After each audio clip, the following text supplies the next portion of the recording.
हर हर महादेव दोस्तों, मैं नवनीता वशिष्ठ। आज मीन संक्रांति की सभी को हार्दिक शुभकामनाएं। मीन राशि में पूरे महीने अब सूर्य का गोचर होगा।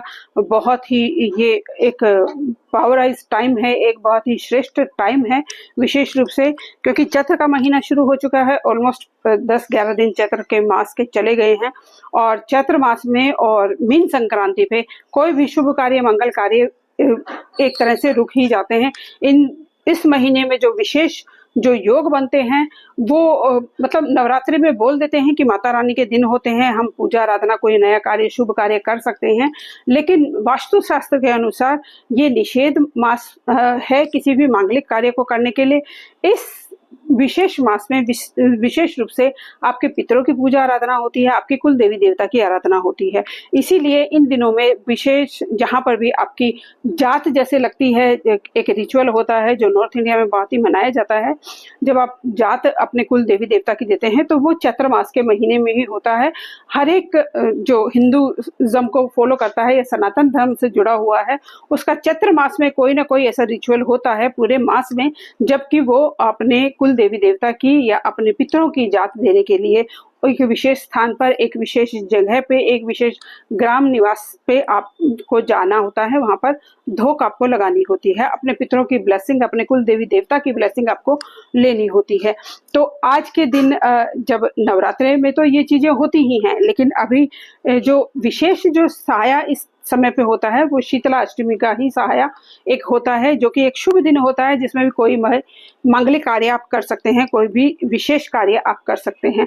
तो या तो उस दिन का आप चूज कीजिए, वरना ये महीना आप अपने पितरों की पूजा के लिए, अपने कुल देवी देवता की पूजा के लिए विशेष रूप से करते हैं।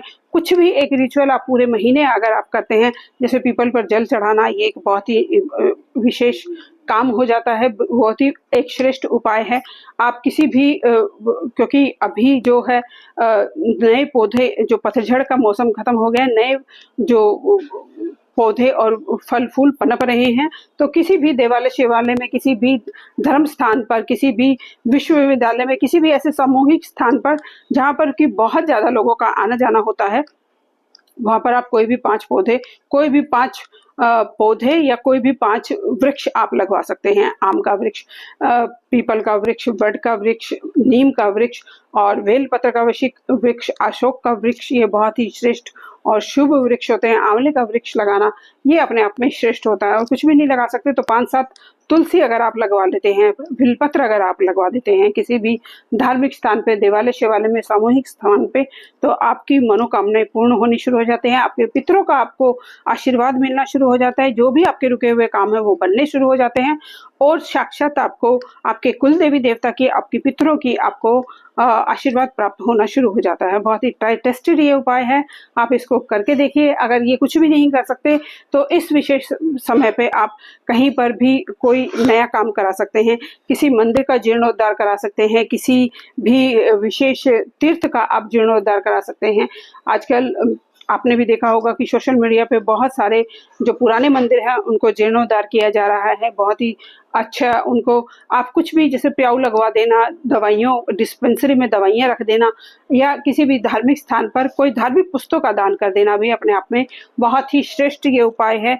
आज मीन का संक्रांति है, पूरे महीने सूर्य मीन राशि में गोचर करेगा, तो आप ये उपाय कर सकते हैं। ये उपाय जिनके लिए अति श्रेष्ठ है, जिनको नेम फेम सक्सेस चाहिए, पॉलिटिक्स में जिनको अपना उज्जवल भविष्य चाहिए, जिनको गवर्नमेंट जॉब चाहिए, जिनको अपना हाई रैंक जॉब चाहिए, या हाई रैंक किसी कॉम्पिटिटिव एग्जाम की तैयारी कर रहे हैं, उनके लिए ये उपाय बहुत ही श्रेष्ठ और बहुत ही शुभ है।